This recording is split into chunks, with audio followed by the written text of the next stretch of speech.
I felt that I still could do. I wasn't done with racing, and I felt that I could still get good results. Yeah. And so I was still working during the week, but still getting a couple of days riding on the during the week, and then ride on the weekends and stuff. And then I ended up doing some motocross races, and one in particular, Wonthaggi. So we turned up, just pit tent and all, 2013, and turn up, been working all week. Dan was, nice enough. He'd give me a day off here or there to rest or get ready and whatever, because we're going there and we want to do good. Well, the first moto I got 5th in the first moto. Second moto, I was battling with Jay, so my old teammate. He was riding for CDR at the time. Yeah. And battling with him for 4th. So it was like a heated battle. And in my mind, I'm just like, fuck, I'm going to get him. I'm going to do this. Well, Billy McKenzie, he was the second rider for CDR. He was up in front of us, crash. I'm flying through and literally he's in the middle of the straight, crash. Jay goes one side, I go the other side. He didn't even look, and the dumbass just rides straight in front of me and collects me. And his handlebar hit me here, so I broke ribs. I went cartwheeling. And from that day on, I remember just broken. I was in the race safe. I was that banged up. I was walking back to my car. So Dan had started packing up my car. My bike was loaded. My girlfriend at the time was with me.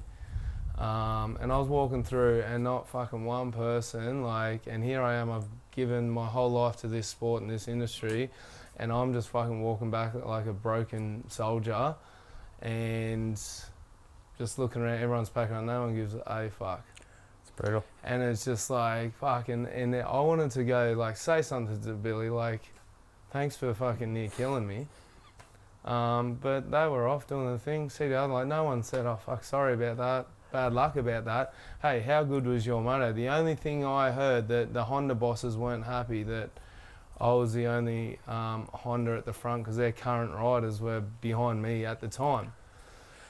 So if I had got that result, it might have resulted in something else. Going again or doing something, but it just didn't happen. But things happen for a reason, and this is one thing, and just getting back, I honestly believe that things happen for a reason. So from there, I sort of almost finished up with Dan. I was sick of driving down there. Yep. So I started working for my dad again. He's a plumber, and just doing odd bits here and there and whatever, trying to earn money. And all of a sudden I get this call from Craig Anderson. And you might not even know this. Remember, 2013, Tye Simmonds was riding for, and everyone, if That's you don't know, he's a young, I think junior Australian champion or whatever. Tye was going to be like a Jet Lawrence, basically. Yeah, pretty much. He was an up-and-comer. And he'd been riding for KTM for a lot of years, but for however reason, he ended up being with Ando, with his little Yamaha team. Ando calls me and says, Tye's retiring, and what's it going to take to get you on the team? I said, well, I'm earning around $1,000 a week at the moment. He goes, I'll give you $1,000 to come back racing. And I just went, and I said to me old man, I said, you wouldn't guess, we're up in a roof in Frankston. I said, Ando's just offered me a ride and he's going to pay me what you're paying me now. Yeah. He goes, so I got to go train. So I literally left the job, and my old man, Zach Cruz, he's like, yeah, all good. Yeah, beauty.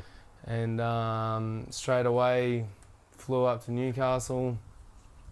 First session with that, with Ando. They bring out Tye's race bike. The second lap, I M4-ended the thing fucking big. And I thought it was me. It's just I guess Ando's like, a bit out of touch, this and that. Because he had in his mind, you nearly went 5-5 at that Wonthaggi race until you got taken out. And I said, I know I can do better. And Ando's like, I know you can do better. We can do this.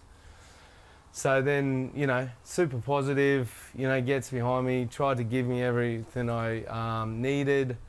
they sent me back with a near stock practice bike. Well, I was carving it, like loving it and whatever, but came to race day, they'd give me this race bike that was supposedly the same.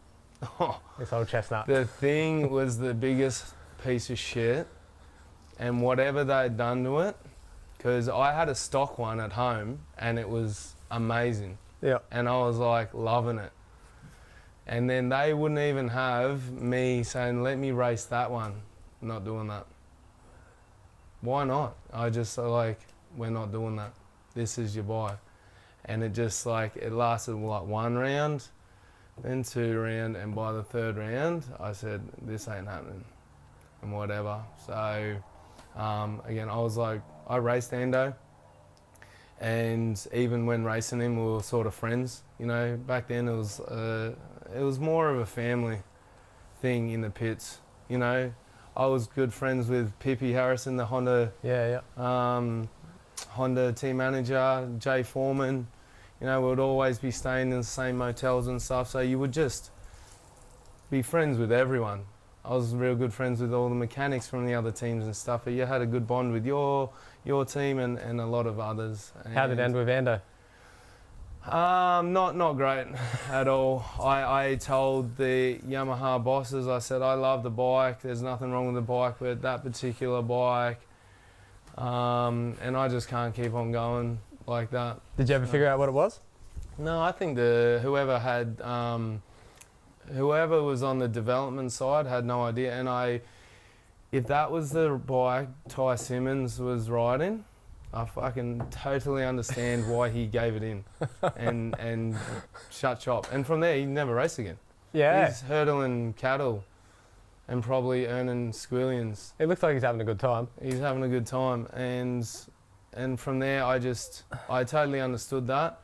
Again, I think it came down to a developer. So that bike retired 2 riders. Yeah, pretty much. In a year. But then I hear that the guy, and I can't actually remember his name. I don't know if I want to say it. Don't say it if you know the guy, because at the end of the day, I heard he was a dick because he was talking shit about me. Yeah. It's just like, motherfucker, I knew 2 years ago, and then you give me this. Oh, well, no, it's not 2 years ago. A few years ago. Like, for one, your bike near killed me. 2, I understand why Tye Simmonds retired now. Like, fuck. It just...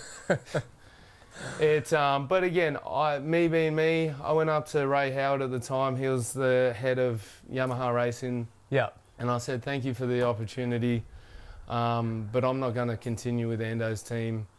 I actually like the bike, and his words were, so you like the bike? And I said, yeah, I actually like the bike. I have a stock one at home. Yeah. So it didn't end well with that. I like Ando. Yeah. Him and his wife did an amazing job running that team, or whatever they tried to do, what they did, and again, I'm sort of through social media now friends with him and stuff, and wouldn't want him to get angry at this. I'm not paying him out. It didn't work for me.